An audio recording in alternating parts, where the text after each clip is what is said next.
사무실 문을 열자 안에는 청룡파의 새, 두목 강철민이 의자에 앉아 있었습니다. 그는 준호와 정수를 기다리고 있었던 것입니다. 얼른 오지 못해! 강철민의 목소리는 차갑게 울렸습니다. 5년간 그를 고문했던 바로 그 목소리였습니다. 정수는 재빨리 권총을 들어 올렸습니다. 하지만 강철민의 손에도 권총이 들려 있었습니다. 내려놔! 이정수! 아니면 아들이 다시 한번 고통을 겪게 될 테니. 정수의 눈에서 분노가 불타올랐습니다. 하지만 그는 아들의 안전을 위해 천천히 권총을 내려놓았습니다. 드디어 만나는군! 이정수! 10년 동안 많은 부하를 잃었어!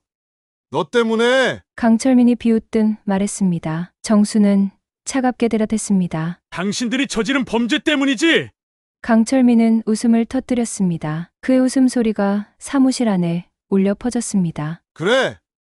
우리는 범죄자지 하지만 성공한 범죄자야! 그리고 곧 더 성공하게 될 거고! 강철민이 준호를 향해 총을 겨누게 된 일촉즉발의 사연은 무엇일까요? 그 사연, 지금부터 함께 들어보시죠. 해운대의 하늘은 푸르디 푸른색이었습니다. 햇살이 반짝이는 모래사장 위로 파도가 잔잔하게 밀려왔다 물러갔습니다. 이정수는 모래사장에 깔아둔 돗자리 위에서 깊은 숨을 들이마셨습니다. 60년의 세월이 흐른 얼굴에는 잔주름이 자리 잡고 있었지만 그의 눈빛만은 여전히 날카로웠습니다. 여보, 여기 물 마셔요.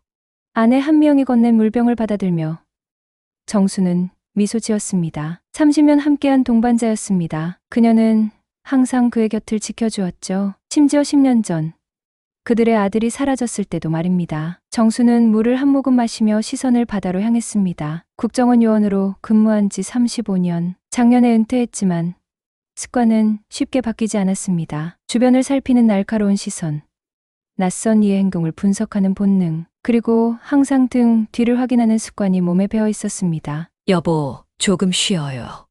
이번 휴가는 정말 쉬기로 했잖아요. 미영의 말에 정수는 어색하게 웃었습니다. 그녀는 항상 그의 마음을 꿰뚫어 보았습니다. 알았어요. 오늘은 진짜 쉴게요. 정수는 모자를 눌러쓰고 선글라스를 썼습니다. 오랜만에 휴가였습니다. 이렇게 편안하게 해변에 앉아 있는 것도 몇 년 만인지 기억도 나지 않았습니다. 항상 사건, 수사 보고서, 끝없는 일의 연속이었으니까요. 오후가 되자 바닷바람이 조금 선선해졌습니다. 정수와 미영은 해변가 산책로를 따라 천천히 걸었습니다. 사람들의 웃음소리, 파도 소리, 갈매기 울음소리가 어우러진 평화로운 오후였습니다. 저기 카페에서 쉬었다 갈까요? 미영이 오션뷰라는 이름의 작은 해변 카페를 가리켰습니다. 정수는 고개를 끄덕이며 카페로 향했습니다. 통유리창 너머로 바다가 한눈에 보이는 아늑한 공간이었습니다. 나무 테이블과 의자, 벽에 걸린 바다 사진들, 그리고 구석에 놓인 작은 책장까지 누군가 정성스럽게 꾸민 흔적이 엿보였습니다. 정수와 미영은 창가 자리에 앉았습니다. 곧 젊은 남자가 메뉴판을 들고 다가왔습니다. 어서 오세요. 오션뷰입니다. 정수는 순간 얼어붙었습니다. 목소리가 너무나 익숙했습니다. 천천히 고개를 들어 그 젊은 남자를 바라보았습니다. 키가 크고 단정한 외모의 청년, 검은 머리카락에 밝은 미소를 짓고 있었습니다. 하지만 그의 눈, 그 눈이 정수의 가슴을 쿵 하고 내리쳤습니다. 준호, 마음속에서 아들의 이름이 울려 퍼졌습니다. 눈앞에 이 청년은 그의 사라진 아들, 준호와 너무나도 닮아 있었습니다. 순간 숨이 멎는 것 같았습니다. 손가락이 저절로 떨려왔습니다. 손님, 괜찮으세요? 청년의 물음에 정수는 정신을 차렸습니다. 미영도 놀란 표정으로 그 청년을 바라보고 있었습니다. 그녀의 눈에도 같은 것이 보였나 봅니다. 아내, 괜찮습니다. 아메리카노 2잔 부탁드립니다. 정수의 목소리가 떨렸습니다. 청년은 고개를 끄덕이며 주문을 받아 카운터로 돌아갔습니다. 정수는 아내의 손을 꽉 잡았습니다. 미영의 손도 차갑게 식어 있었습니다. 여보, 저 사람. 미영의 목소리가 떨렸습니다. 정수는 고개를 끄덕였습니다. 말이 필요 없었습니다. 두 사람 모두 같은 생각을 하고 있었으니까요. 카운터에서 커피를 내리는 청년을 바라보며 정수의 마음은 10년 전으로 돌아갔습니다. 15살이던 준호가 학교에서 돌아오지 않던 그날, 전화도 받지 않고 친구들도 모른다던 그날, 온 도시를 뒤지고 모든 CCTV를 확인하고 가능한 모든 수사를 진행했지만 준호는 그렇게 사라졌습니다. 국정원 요원으로서 정수는 모든 기술과 네트워크를 동원했습니다. 하지만 아무것도 찾지 못했습니다. 아들을 지키지 못한 아버지의 죄책감이 그를 10년간 괴롭혔습니다. 청년이 커피를 들고 다가왔습니다. 정수는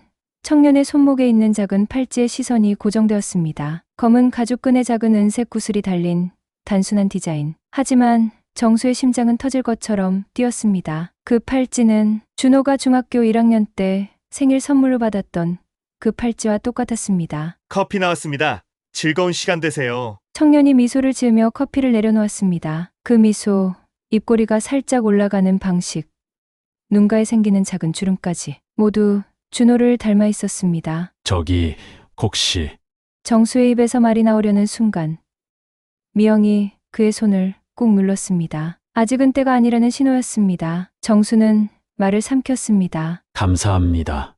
청년은 고개를 끄덕이고 다른 손님들에게로 향했습니다. 정수는 커피잔을 들었지만 손이 너무 떨려 도로 내려놓았습니다. 가슴 속에서 뭔가가 막 터져나올 것 같았습니다. 희망과 두려움, 기쁨과 의심이 한꺼번에 밀려왔습니다. 진정해요. 여보, 너무 서두르면 안 돼요. 미영의 목소리가 낮게 울렸습니다. 그녀의 눈에도 눈물이 고여 있었습니다. 정수는 깊게 숨을 들이마셨습니다. 맞습니다. 지금은 냉정하게 상황을 분석해야 할 때였습니다. 청년은 분명 준호와 놀랍도록 닮아 있었습니다. 하지만 그게 정말 준호일까요?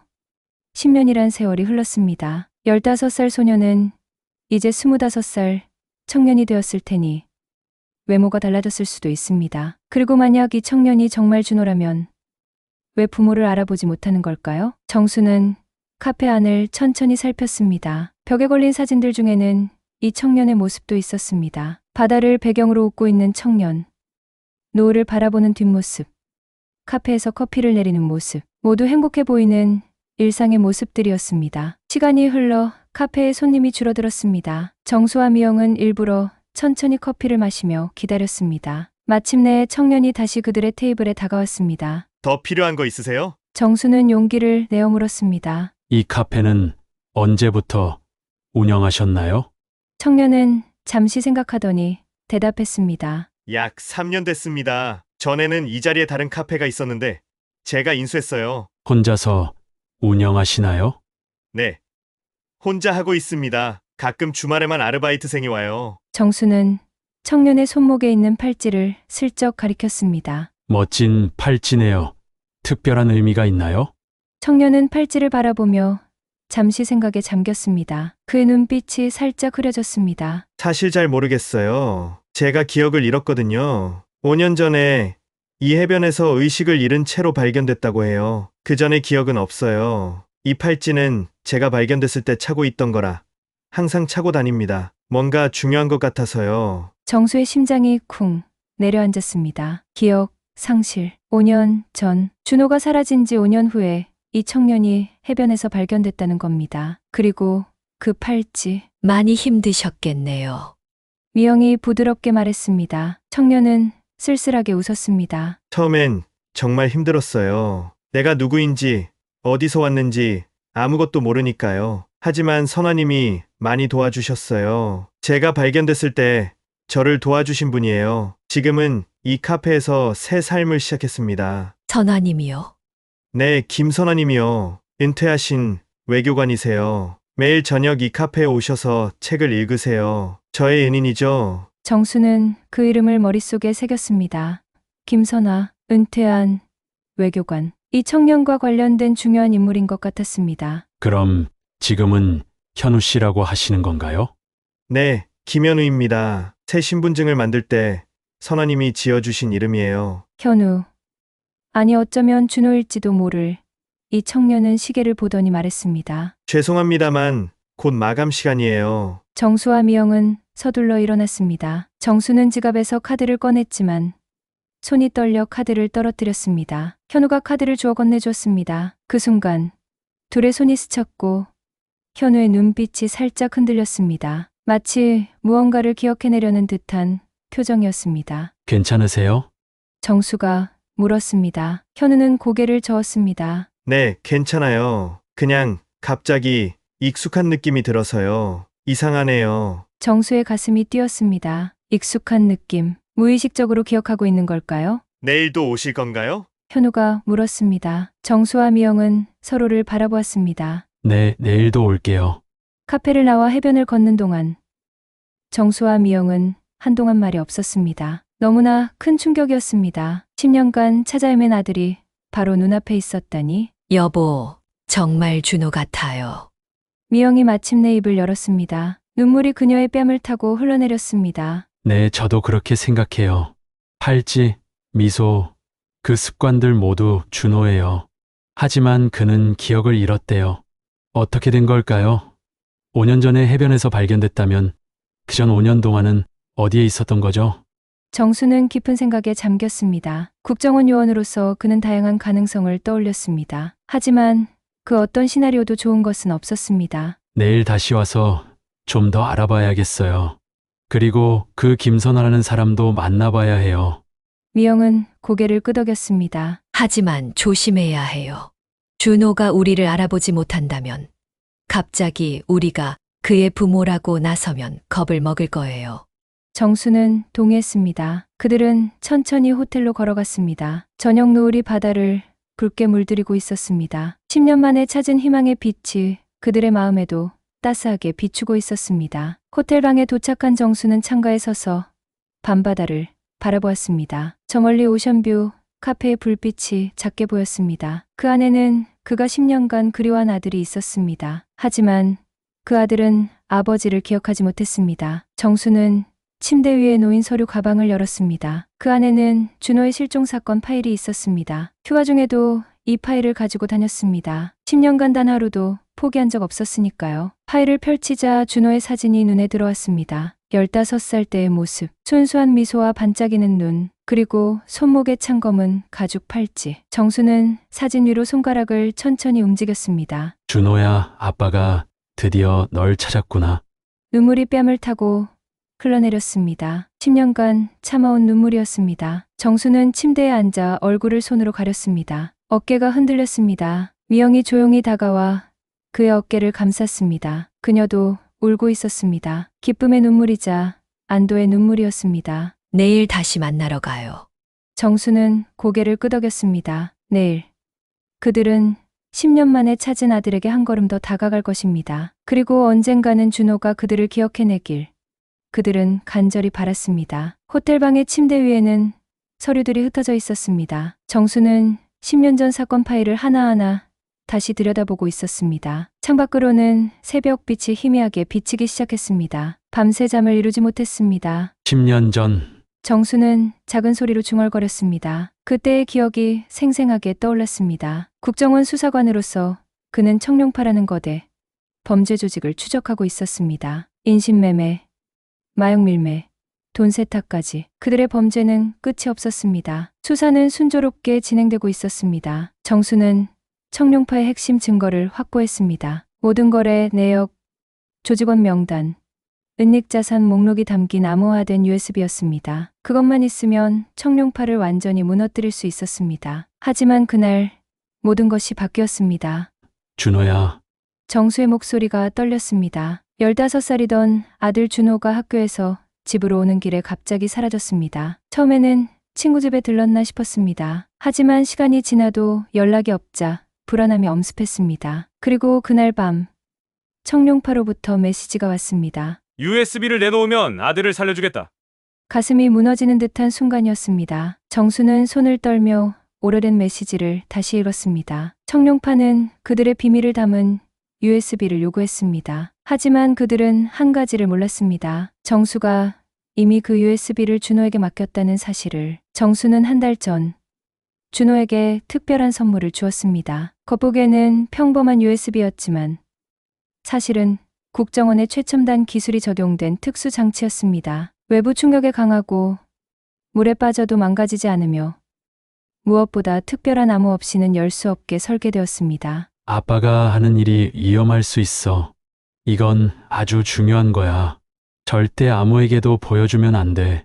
그날 정수는 준호에게 USB를 맡기며 간단한 암호 해독법도 가르쳤습니다. 컴퓨터에 능숙했던 준호는 금방 이해했습니다. 그것이 얼마나 위험한 물건인지 모른 채 정수는 고개를 저었습니다. 자신의 일 때문에 아들이 위험에 처했다는 자책감이 10년간 그를 괴롭혔습니다. 청룡파에 USB를 주지 않은 것은 국가와 정의를 위한 선택이었습니다. 하지만 그 대가로 아들을 잃었다고 생각하니 가슴이 찢어질 듯 아팠습니다. 미영이 조용히 일어나 정수의 어깨에 손을 올렸습니다. 또 밤새 안 주무셨네요.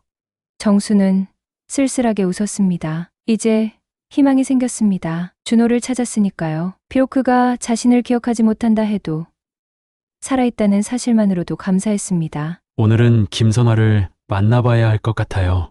미영은 고개를 끄덕였습니다. 그들은 서둘러 준비를 마치고 오션뷰 카페로 향했습니다. 카페는 아침 햇살로 가득했습니다. 현우는 카운터 뒤에서 커피를 내리고 있었습니다. 정수와 미영을 보자 반갑게 인사했습니다. 어서 오세요. 어제 말씀하신 대로 오셨네요. 정수는 미소 지었습니다. 현우의 얼굴에서 준호의 모습이 더욱 선명하게 보였습니다. 같은 웃는 모습, 같은 눈빛, 같은 목소리 톤, 의심할 여지가 없었습니다. 오늘은 좀 일찍 오셨네요. 아침 메뉴도 있어요. 토스트나 샌드위치 어떠세요? 정수와 미영은 아침 식사를 주문했습니다. 그들은 일부러 구석 자리에 앉아 카페 전체를 관찰할 수 있게 했습니다. 국정원 요원의 습관이었습니다. 식사를 하며 정수는 현우의 행동을 유심히 살폈습니다. 커피를 내릴 때 왼손을 먼저 쓰는 모습, 머그잔 손잡이를 항상 오른쪽으로 돌려놓는 습관, 말할 때 살짝 고개를 기울이는 자세, 모두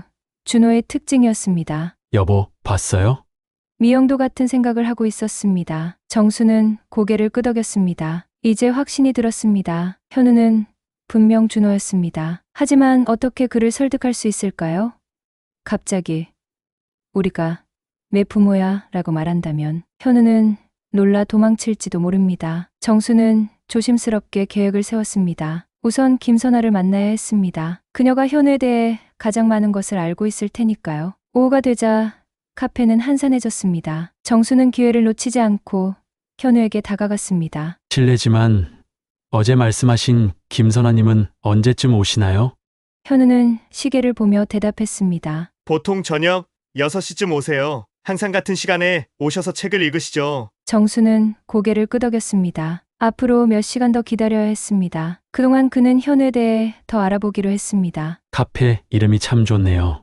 오션뷰. 현우는 미소 지었습니다. 사실 이 이름은 제가 짓지 않았어요. 선화님이 지어주셨죠. 제가 바다에서 발견됐다고 해서요. 정수는 귀를 기울였습니다. 현우가 계속 말했습니다. 5년 전 이 해변에서 제가 발견됐을 때 상태가 심각했대요. 온몸에 상처가 있었고 특히 머리를 심하게 다쳤다고 해요. 선화님이 저를 발견하고 병원으로 데려갔지만 의식을 되찾기까지 몇 주가 걸렸대요. 정수의 손이 떨렸습니다. 온몸의 상처. 누군가 준호를 심하게 다치게 했다는 생각에 분노가 치밀어 올랐습니다. 깨어났을 때 저는 아무것도 기억하지 못했어요. 제 이름도 가족도 과거도 모든 게 사라졌죠. 의사들은 외상 후 기억상실증이라고 했어요. 언젠가 기억이 돌아올 수도 있지만 영원히 돌아오지 않을 수도 있다고요. 현우의 눈에 슬픔이 깃들었습니다. 정수는 가슴이 아팠습니다. 아들이 이런 고통을 겪었다니. 선화님이 저를 도와주셨어요. 새 이름을 지어주시고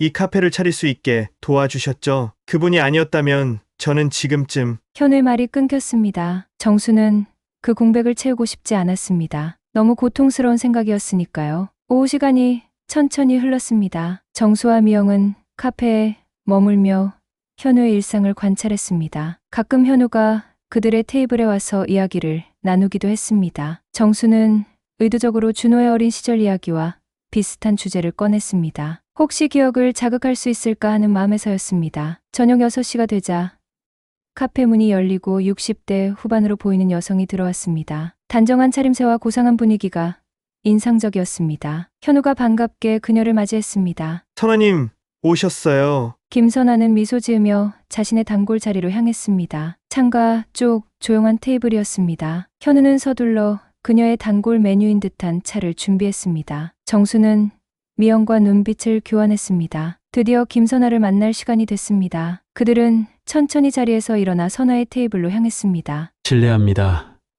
김선아님인가요? 선아는 놀란 듯 고개를 들었습니다. 그녀의 눈이 순간 경계심으로 가득 찼습니다. 정수는 그런 반응을 예상했습니다. 준호를 숨겨온 사람이라면 낯선 이들에게 경계심을 갖는 것이 당연했으니까요. 네. 그런데 누구시죠? 정수는 조용히 자신의 신분증을 보여주었습니다. 국정원 요원 이정수. 선아의 눈이 커졌습니다. 그녀는 주변을 살피더니 작은 목소리로 말했습니다. 앉으시죠. 정수와 미영은 선아의 테이블에 앉았습니다. 긴장감이 흐르는 순간이었습니다. 선아는 그들을 날카롭게 살폈습니다. 어떻게 찾으셨나요? 선아의 질문에 정수는 놀랐습니다. 그녀가 이미 알고 있다는 듯한 말투였습니다. 어제 우연히 이 카페에 들렀다가 현우를 봤습니다. 사실 그는 제 아들 준호입니다. 선아는 한숨을 내쉬었습니다. 그녀의 표정이 복잡했습니다. 걱정, 안도, 두려움이 뒤섞인 듯했습니다. 알고 있었어요.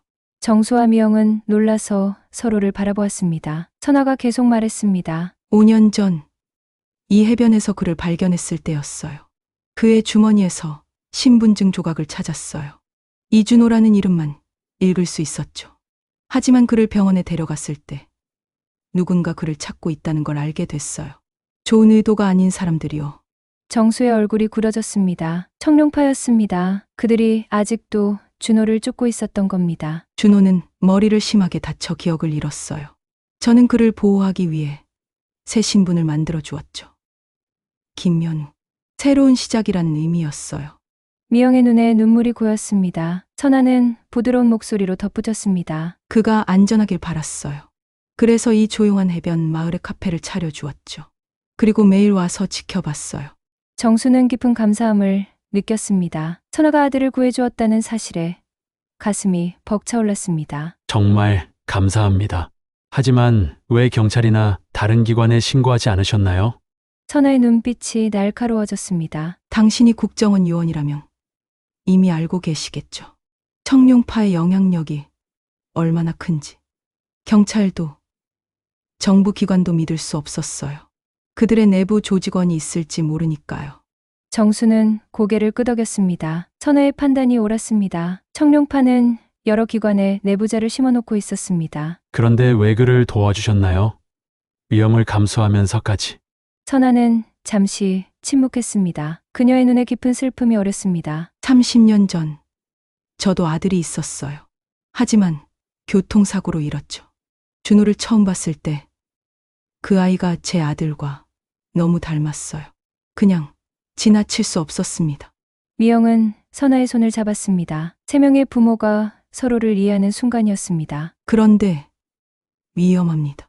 선아의 목소리가 갑자기 낮아졌습니다. 그들이 다시 움직이고 있어요. 일주일 전부터 카페 주변에 수상한 사람들이 나타났어요. 준호, 아니 현우를 감시하고 있다고 생각해요. 정수의 등줄기로 차가운 기운이 흘렀습니다. 청룡파가 아직도 포기하지 않았다니. 누구죠? 선아는 창밖을 가리켰습니다. 해변 건너편 벤치에 앉아있는 남자였습니다. 검은 선글라스를 쓰고 신문을 읽는 척하고 있었지만 그의 시선은 분명 카페를 향하고 있었습니다. 청룡파의 새 두목인 강철민의 부하예요. 강철민은 10년 전 두목이 체포된 후 조직을 이어받았어요. 그리고 계속해서 그 USB를 찾고 있죠. 정수는 손을 꽉 쥐었습니다. USB, 그것이 모든 문제의 시작이었습니다. 준호에게 맡겼던 그 작은 장치가 그의 인생을 망가뜨린 것이죠. 제가 처리하겠습니다. 정수의 목소리에는 단단한 결의가 담겨 있었습니다. 10년 전에는 아들을 지키지 못했지만 이번에는 달랐습니다. 이번에는 반드시 준호를 지킬 것입니다. 하지만 조심해야 해요. 현우는 아직 자신이 누구인지 모르잖아요. 갑자기 진실을 알게 되면 큰 충격을 받을 거예요. 선아의 말에 정수와 미영은 고개를 끄덕였습니다. 그들은 서둘러서는 안 됐습니다. 준호의 기억이 자연스럽게 돌아올 수 있도록 도와야 했습니다. 그때 카페 문이 열리고 3명의 남자가 들어왔습니다. 검은 정장을 입은 그들의 눈빛에서 위험이 느껴졌습니다. 선아의 얼굴이 창백해졌습니다. 그들이에요. 정수는 천천히 자리에서 일어났습니다. 국정원 요원으로서의 본능이 깨어났습니다. 그는 미영과 선아에게 작은 목소리로 말했습니다. 뒷문으로 현우를 데리고 나가세요. 제가 그들을 막을게요. 미영은 눈물을 머금은 채 고개를 끄덕였습니다. 선아는 조용히 카운터로 향했습니다. 그녀는 현우에게 무언가를 속삭였고 현우의 표정이 긴장으로 굳어졌습니다. 정수는 3명의 남자들 앞에 나섰습니다. 10년 전의 분노가 다시 치밀어 올랐습니다. 이들이 그의 아들을 납치하고 기억을 잃게 한 범인들이었습니다. 무슨 일로 오셨나요? 정수의 목소리는 차갑게 울렸습니다. 남자들은 잠시 당황한 듯 했습니다. 그들의 계획에 없던 변수였으니까요. 리더로 보이는 남자가 한 발 앞으로 나섰습니다. 우리는 그저 커피를 마시러 왔을 뿐입니다. 하지만 그의 눈빛은 다른 말을 하고 있었습니다. 정수는 미소 지었습니다. 그럼 앉으시죠. 커피 내려드리겠습니다. 정수는 그들을 카페 안쪽 테이블로 안내했습니다. 그 사이 미영과 선화는 현우를 데리고 뒷문으로 빠져나갔습니다. 정수의 계획대로였습니다. 하지만 모든 계획이 완벽할 순 없었습니다. 카페 밖에서 지켜보던 남자가 상황을 알아차리고 동료들에게 신호를 보냈습니다. 리더의 표정이 변했습니다. 이정수 국정원 요원이군. 정수는 놀라지 않았습니다. 그들이 자신을 알아볼 것이라 예상했으니까요. 그리고 당신은 강철민의 부하 청룡파의 개죠. 남자의 눈이 분노로 번쩍였습니다. 그는 재킷 안으로 손을 넣었습니다. 무기를 꺼내려는 움직임이었습니다. 정수는 이미 준비가 되어 있었습니다. 35년간 국정원에서 단련된 몸이 반사적으로 움직였습니다. 테이블이 뒤집어지고 유리잔이 깨지는 소리가 들렸습니다. 정수는 순식간에 남자의 손목을 붙잡았습니다. 강한 힘으로 꺾자 총이 바닥에 떨어졌습니다. 다른 2명도 움직였지만 정수의 반응이 더 빨랐습니다. 카페 안은 순식간에 전쟁터가 되었습니다. 정수는 오랜 훈련으로 단련된 기술을 모두 동원했습니다. 그는 아들을 지키기 위해 싸웠습니다. 10년 전의 실수를 만회하기 위해, 준호를 다시는 놓치지 않기 위해. 밖에서는 경찰 사이렌 소리가 들려왔습니다. 누군가 신고한 모양이었습니다. 남자들은 상황이 불리해지자 서둘러 도망쳤습니다. 하지만 그들의 눈빛은 이것이 끝이 아니라는 메시지를 담고 있었습니다. 정수는 숨을 고르며 카페 뒷문으로 향했습니다. 그곳에는 미영과 선화, 그리고 현우가 기다리고 있었습니다. 현우의 얼굴은 혼란스러움으로 가득했습니다. 그는 무슨 일이 일어나고 있는지 이해하지 못했습니다. 대체 무슨 일이에요? 왜 그 사람들이... 현우의 질문에 정수는 대답하지 못했습니다. 어떻게 설명해야 할까요? 당신은 내 아들이고 10년 전에 납치되었으며 위험한 USB를 가지고 있다고? 그건 너무 큰 충격이 될 것입니다. 선아가 현우의 어깨에 손을 올렸습니다. 현우야, 너가 위험해. 이 사람들은 널 도와주러 온 거야. 지금은 믿고 따라가자. 현우는 혼란스러운 눈빛으로 정수를 바라보았습니다. 그의 눈에는 의심과 함께 묘한 친밀감도 어려 있었습니다. 마치 오래전에 알았던 사람을 다시 만난 듯한 느낌. 당신은 누구세요? 현우의 질문에 정수의 가슴이 쿵 내려앉았습니다. 그는 아들의 눈을 바라보며 부드럽게 대답했습니다. 곧 모든 것을 설명해 드릴게요. 하지만 지금은 안전한 곳으로 가야 합니다. 현우는 잠시 망설이다가 고개를 끄덕였습니다. 어쩐지 이 낯선 사람에게 믿음이 갔습니다. 이유는 알 수 없었지만 그의 눈빛에서 진실을 느꼈습니다. 그들은 서둘러 선아의 차에 올랐습니다. 카페 오션뷰는 점점 멀어졌습니다. 하지만 이것은 끝이 아니었습니다. 오히려 시작이었습니다. 잃어버린 기억을 찾아가는 여정의 시작. 숨겨진 진실을 발굴하는 여정의 시작이었습니다. 선아의 작은 별장은 바다가 내려다 보이는 언덕 위에 자리하고 있었습니다. 조용하고 한적한 곳이었습니다. 창문 너머로 보이는 해변은 오션뷰 카페가 있던 곳과는 달랐습니다. 더 고요하고 사람의 발길이 닿지 않는 곳이었죠. 현우는 창가에 서서 바다를 바라보고 있었습니다. 그의 눈빛에는 혼란스러움이 가득했습니다. 어제까지만 해도 평범한 카페 주인이었던 그는 이제 정체불명의 사람들에게 쫓기는 신세가 되었습니다. 그리고 더 이상한 것은 이 모든 상황이 왠지 낯설지 않다는 느낌이었습니다. 괜찮으세요? 정수가 다가와 물었습니다. 현우는 고개를 끄덕였습니다. 이 낯선 남자, 국정원 요원이라는 이 사람, 그의 목소리에는 묘한 친숙함이 있었습니다. 마치 오래전부터 알고 있었던 것 같은 느낌이 들었습니다. 그냥 모든 게 혼란스러워요. 왜 그 사람들이 저를 쫓는 건가요? 제가 뭘 했길래 현우의 목소리가 떨렸습니다. 정수는 말을 고르며 조심스럽게 대답했습니다. 당신이 한 일은 없어요. 단지 그들이 찾는 것을 가지고 있을지도 모른다고 생각하는 거죠. 현우는 이해할 수 없다는 표정을 지었습니다. 5년 전 이전의 삶은 완전히 지워진 상태였습니다. 천하가 따뜻한 차를 들고 거실로 들어왔습니다. 미영도 그 뒤를 따랐습니다. 네 사람은 침묵 속에서 차를 마셨습니다. 각자의 생각에 잠겨 있었습니다. 현우야. 천하가 부드럽게 불렀습니다. 그녀의 목소리에는 5년간 이 청년을 돌봐온 깊은 애정이 담겨 있었습니다. 내가 기억을 잃기 전에 누구였는지 이제 알려줄 때가 온 것 같구나. 현우의 눈이 커졌습니다. 심장이 빠르게 뛰기 시작했습니다. 5년 동안 그는 자신의 과거에 대해 끊임없이 궁금해했습니다. 누구였는지, 어디서 왔는지, 가족은 있는지, 그 모든 질문들이 그를 괴롭혔습니다. 선아님, 당신도 알고 계셨어요? 선아는 미안한 표정으로 고개를 끄덕였습니다. 너를 보호하기 위해서였어. 내가 발견됐을 때 누군가가 널 해치려 한다는 걸 알았거든. 그래서 새로운 신분을 만들어준 거야. 현우의 눈에 눈물이 고였습니다. 5년간 그를 돌봐준 은인이 사실은 더 많은 것을 알고 있었다니. 배신감과 고마움이 뒤섞인 복잡한 감정이 그를 덮쳤습니다. 정수가 앞으로 나섰습니다. 그의 눈에도 눈물이 맺혀 있었습니다. 당신의 진짜 이름은 이준호입니다.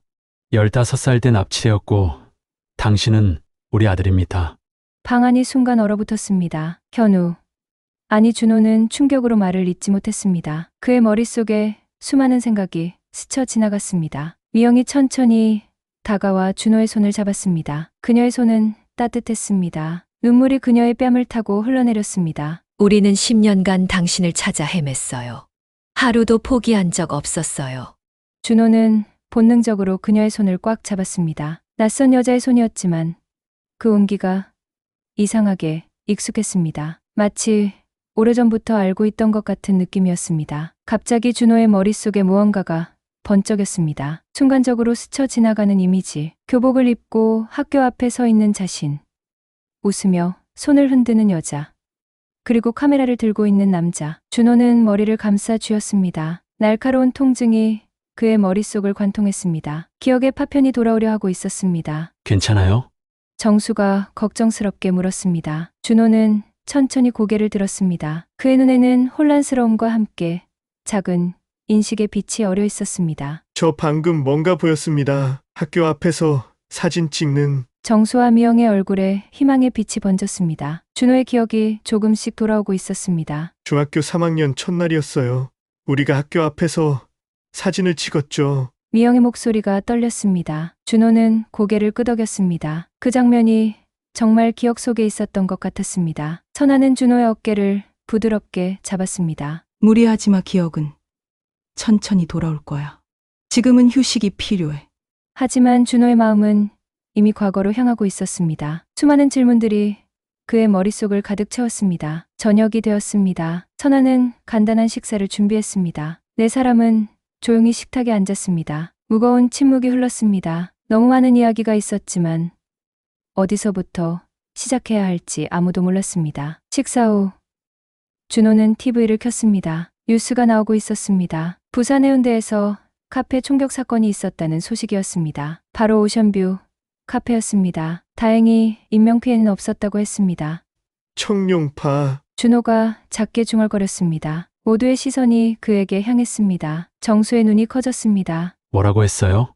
준호는 혼란스러운 표정을 지었습니다. 그도 자신이 왜 그 말을 했는지 이해할 수 없었습니다. 저도 모르겠어요. 그냥 갑자기 그 이름이 떠올랐어요. 청룡파 뭔가 위험한 느낌이 드는 이름이에요. 정수와 미영은 놀란 표정으로 서로를 바라보았습니다. 준호의 기억이 더 빨리 돌아오고 있었습니다. 그날 밤 준호는 잠을 이루지 못했습니다. 그는 창가에 앉아 밤바다를 바라보았습니다. 머릿속에는 수많은 이미지가 떠올랐다 사라졌습니다. 학교 교실, 과학실에서 컴퓨터를 다루던 기억, 누군가와 함께 암호에 대해 이야기하던 순간들. 잠이 안 오나요? 정수가 조용히 다가왔습니다. 그도 잠을 이루지 못한 모양이었습니다. 준호는 고개를 끄덕였습니다. 너무 많은 생각이 들어요. 제가 정말 이준호인가요? 정말 당신 아들인가요? 정수는 준호 옆에 앉았습니다. 그의 눈에는 깊은 애정과 후회가 어려 있었습니다. 네, 당신은 우리 아들입니다. 10년 전 내가 국정원에서 청룡파라는 범죄 조직을 수사하고 있었을 때 그들이 당신을 납치했어요. 준호는 청룡파라는 이름을 다시 들으니 등줄기가 서늘해졌습니다. 그 이름에 강한 공포감이 연결되어 있었습니다. 왜 저를 납치했나요? 정수는 깊은 한숨을 내쉬었습니다. 그들은 USB를 원했어요. 내가 당신에게 맡긴 USB를. 준호의 눈이 커졌습니다. USB. 그 단어가 그의 머릿속을 강하게 두드렸습니다. 갑자기 다른 기억이 떠올랐습니다. 까만 USB를 손에 쥐고 있는 자신의 모습. 그리고 아버지의 목소리. 중요한 거야. 절대 아무에게도 보여주면 안 돼. 준호는 머리를 감싸 쥐었습니다. 통증이 다시 찾아왔습니다. 하지만 이번에는 더 강했습니다. 마치 누군가가 머릿속을 망치로 내려치는 것 같았습니다. 아버지가 가르쳐 주신 암호의 독법. 준호의 말에 정수의 눈이 반짝였습니다. 준호가 기억하고 있었습니다. 10년 전 그가 가르쳐준 특별한 암호 해독법을. 맞아요. 내가 가르쳐줬어요. 그 USB는 특별한 암호로 잠겨 있었어요. 그리고 그 암호를 풀 수 있는 방법을 당신에게만 알려줬죠. 준호는 천천히 고개를 들었습니다. 그의 눈에는 새로운 인식의 빛이 어려 있었습니다. 저 기억나는 것 같아요. 숫자와 문자를 조합하는 방식 특별한 알고리즘. 정수는 놀라움을 감추지 못했습니다. 준호의 기억이 생각보다 훨씬 빨리 돌아오고 있었습니다. USB는 어디 있나요? 준호가 물었습니다. 정수는 고개를 저었습니다. 모르겠어요. 당신이 납치된 후 USB도 사라졌어요. 청룡파가 가져갔을 수도 있고 아니면 정수의 말이 끊겼습니다. 혹시 준호가 아직도 그것을 가지고 있을까요? 10년 동안 어딘가에 숨겨두었을까요? 준호는 자신의 팔찌를 내려다보았습니다. 검은 가죽끈에 작은 은색 구슬이 달린 단순한 디자인. 그가 발견됐을 때 차고 있던 유일한 소지품이었습니다. 이 팔찌.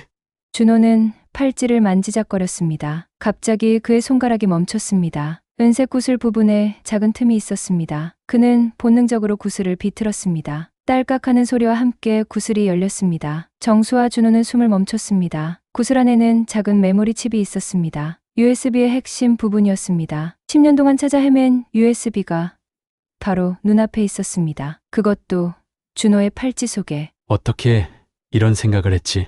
정수가 마침내 입을 열었습니다. 준호는 고개를 저었습니다. 모르겠어요.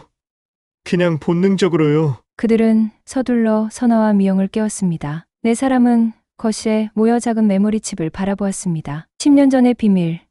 청룡파가 그토록 찾던 것. 준호가 납치된 이유가 바로 이것이었습니다. 이제 어떻게 해야 하죠?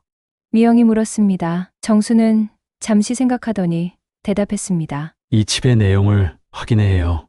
하지만 특별한 장비가 필요해요. 내일 아침 국정원에 연락해서 도움을 요청할게요. 모두가 동의했습니다. 하지만 그들은 청룡파가 가만히 있지 않을 것이라는 사실을 알고 있었습니다. 특히 카페 사건 이후에는 더욱 그랬습니다. 새벽녘, 준호는 또다시 악몽에 시달렸습니다. 어두운 방, 묶인 손과 발, 그리로 가면을 쓴 남자들. 땀에 흠뻑 젖은 채 그는 침대에서 벌떡 일어났습니다. 심장이 미친 듯이 뛰고 있었습니다. 그는 조용히 방을 나와 부엌으로 향했습니다. 물 한 잔을 마시며 창밖을 바라보았습니다. 그때 밖에서 움직이는 그림자를 발견했습니다. 누군가가 별장 주변을 맴돌고 있었습니다. 준호의 몸이 굳었습니다. 청룡파였습니다. 그들이 여기까지 찾아온 것입니다. 어떻게 이 장소를 알아냈을까요? 준호는 서둘러 정수의 방으로 향했습니다. 문을 두드리기도 전에 정수가 문을 열었습니다. 그도 이미 상황을 눈치챈 모양이었습니다. 몇 명인가요? 정수가 작은 소리로 물었습니다. 최소 3명이요. 별장을 둘러싸고 있어요. 정수는 재빨리 미영과 선아를 깨웠습니다. 그리고 작은 가방에서 권총을 꺼냈습니다. 국정원 요원의 습관이었습니다. 항상 무기를 가까이 두는 것. 뒷문으로 나가야 해요. 차는 안 돼요. 소리가 너무 커요. 풀통에 걸어란 게 좋겠어요. 모두가 서둘러 필요한 것들을 챙겼습니다. 정수는 준호에게 메모리 칩을 건넸습니다. 이걸 꼭 간직해요. 절대 잃어버리면 안 돼요. 준호는 고개를 끄덕이며 칩을 다시 팔찌 속에 넣었습니다. 그는 자신도 모르게 10년간 이것을 지켜왔습니다. 이제는 의식적으로 지킬 차례였습니다. 조용히 뒷문을 열고 그들은 밖으로 나왔습니다. 밤이 깊어 주변은 어두웠습니다. 달빛만이 그들의 길을 비추고 있었습니다. 네 사람은 숨을 죽이며 숲으로 향했습니다. 그때 갑작스러운 소리가 들렸습니다. 누군가가 그들을 발견한 것입니다. 거기서! 강한 손전등 빛이 그들을 향했습니다. 정수는 재빨리 미영과 선아를 뒤로 밀었습니다. 도망쳐요. 준호를 데리고 숲으로 가. 정수는 권총을 들고 빛을 향해 몸을 돌렸습니다. 미영과 선아는 준호의 손을 잡고 숲 쪽으로 달렸습니다. 하지만 준호는 발을 멈췄습니다. 그는 아버지를 그냥 두고 갈 수 없었습니다. 아버지, 그 순간 준호의 입에서 나온 단어에 모두가 얼어붙었습니다. 심지어 준호 자신도 놀랐습니다. 아버지라는 단어가 자연스럽게 흘러나왔습니다. 마치 몸이 기억하고 있었던 것처럼 정수의 눈에 눈물이 고였습니다. 10년 만에 들은 아버지라는 부름이었습니다. 그 감동의 순간도 잠시 총성이 밤 공기를 가르며 울려 퍼졌습니다. 정수는 재빨리 몸을 숙였습니다. 청룡파의 공격이 시작된 것입니다. 어서 가요.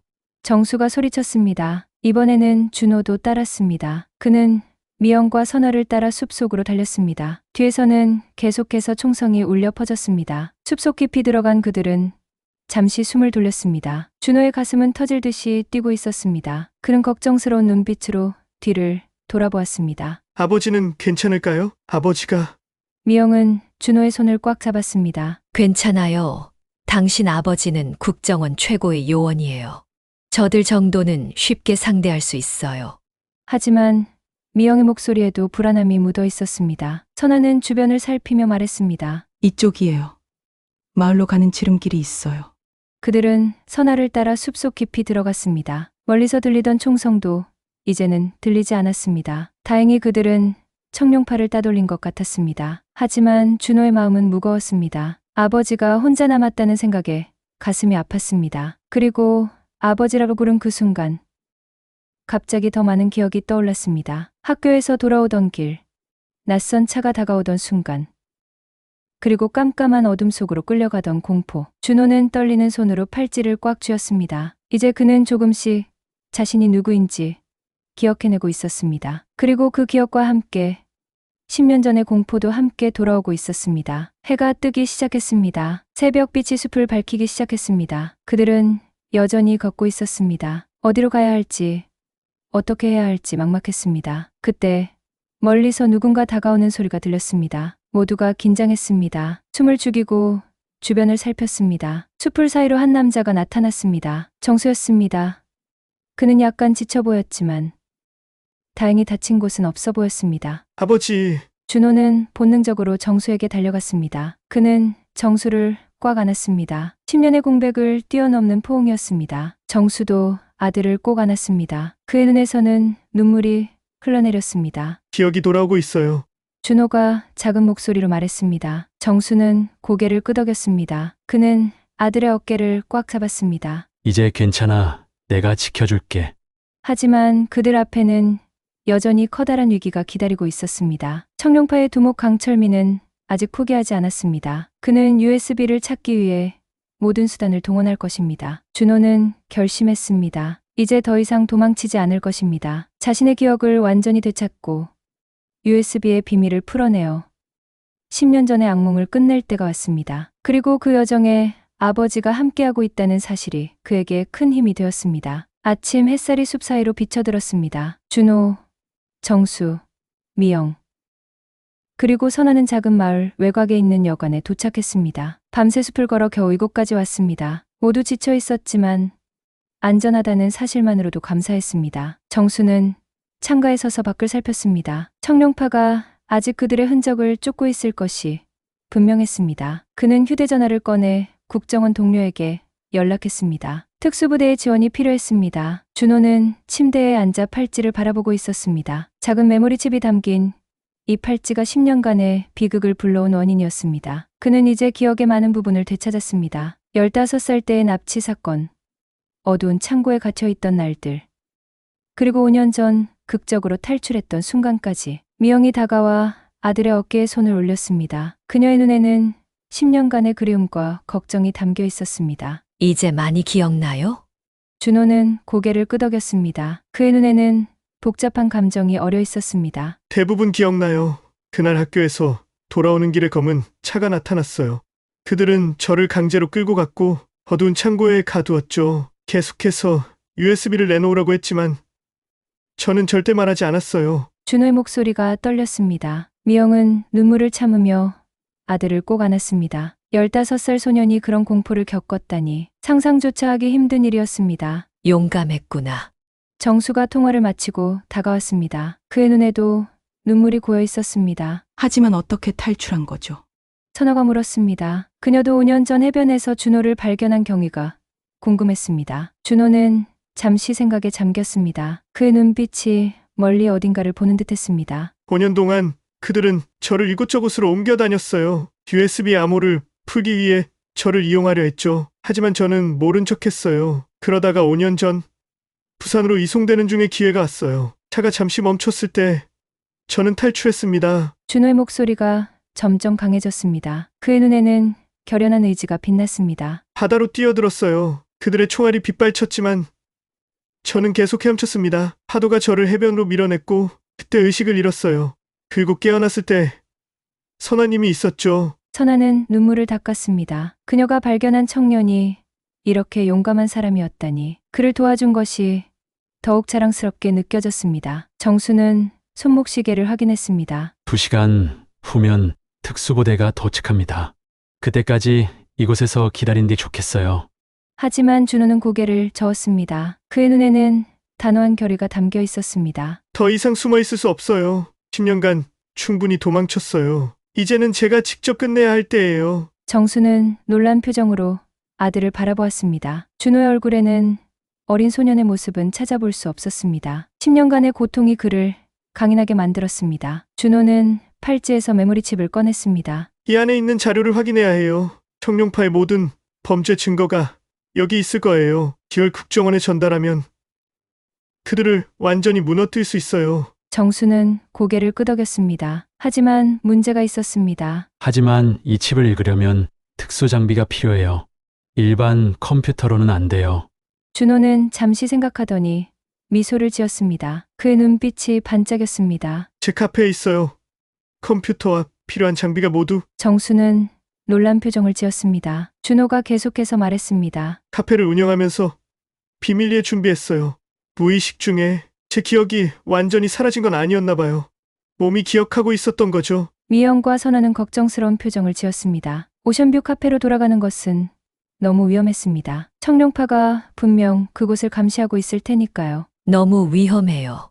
미영이 말했습니다. 그녀의 목소리에는 두려움이 가득했습니다. 준호는 어머니의 손을 잡았습니다. 어머니, 10년 동안 저는 제 정체도 모른 채 살았어요. 이제 기억을 되찾았고 더 이상 도망치고 싶지 않아요. 이 악몽을 끝내고 싶어요. 준호의 눈에는 확고한 의지가 담겨 있었습니다. 정수는 아들의 어깨를 꽉 잡았습니다. 함께 할게요. 이번에는 내가 지켜줄게.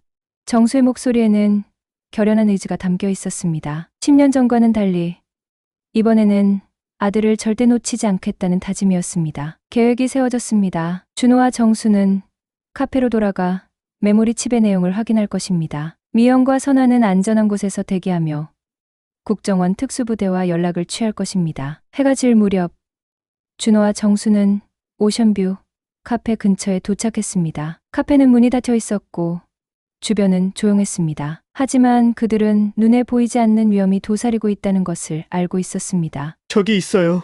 준호가 작은 목소리로 말했습니다. 카페 건너편 주차장에 검은 승용차 2대가 서 있었습니다. 청룡파의 차량이었습니다. 그들은 분명 카페 안에서 기다리고 있을 것입니다. 뒷문으로 들어가요.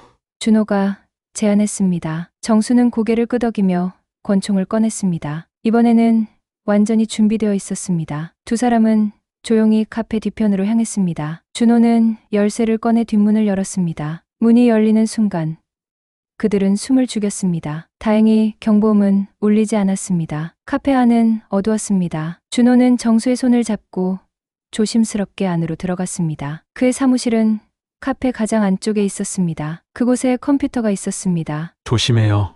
정수가 작은 소리로 말했습니다. 그들은 천천히 이동했습니다. 카페 홀에는 3명의 남자가 있었습니다. 그들은 탁자에 앉아 카페 입구를 주시하고 있었습니다. 준호와 정수는 그들에게 발각되지 않도록 조심스럽게 사무실로 향했습니다. 사무실 문을 열자 안에는 또 다른 놀라움이 기다리고 있었습니다. 강철민, 청룡파의 새 두목이 의자에 앉아 있었습니다. 그는 준호와 정수를 기다리고 있었던 것입니다. 어서 오게!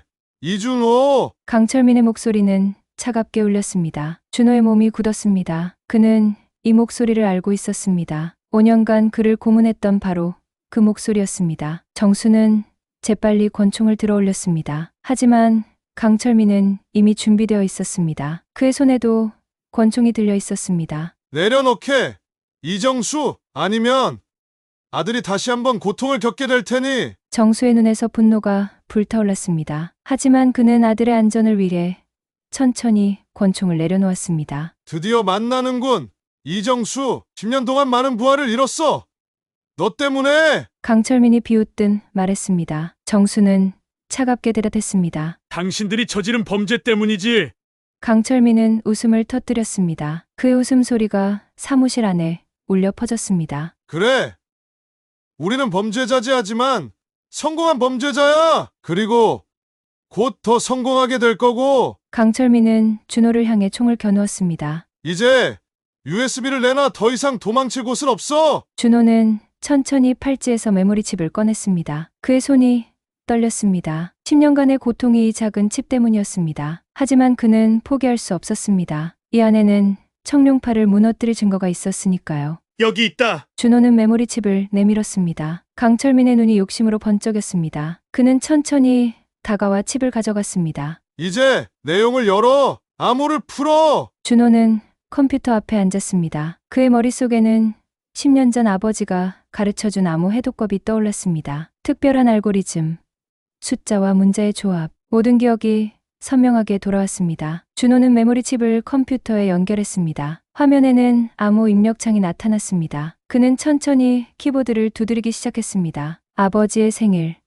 어머니의 이름, 그리고 자신의 학번. 이 모든 것이 조합된 특별한 코드였습니다. 서둘러! 강철민이 재촉했습니다. 준호는 마지막 키를 눌렀습니다. 화면이 밝아지며 파일들이 나타났습니다. 그것은 청룡파의 모든 범죄 증거였습니다. 거래, 내역, 조직원 명단, 은닉 자산 목록, 그리고 범죄 현장 사진까지 모든 것이 담겨 있었습니다. 강철민의 눈이 커졌습니다. 그는 화면을 보며 놀란 표정을 지었습니다. 이게 다야? 준호는 고개를 끄덕였습니다. 강철민의 얼굴에 비웃음이 번졌습니다. 이제 이걸 지우면 되겠군. 증거는 사라지고 너희도 사라질 거야. 그때 카페 밖에서 갑작스러운 소리가 들렸습니다. 강철민이 놀라 창문 쪽을 바라보았습니다. 그 순간 정수가 움직였습니다. 35년간 국정원에서 단련된 그의 몸은 번개처럼 빨랐습니다. 정수는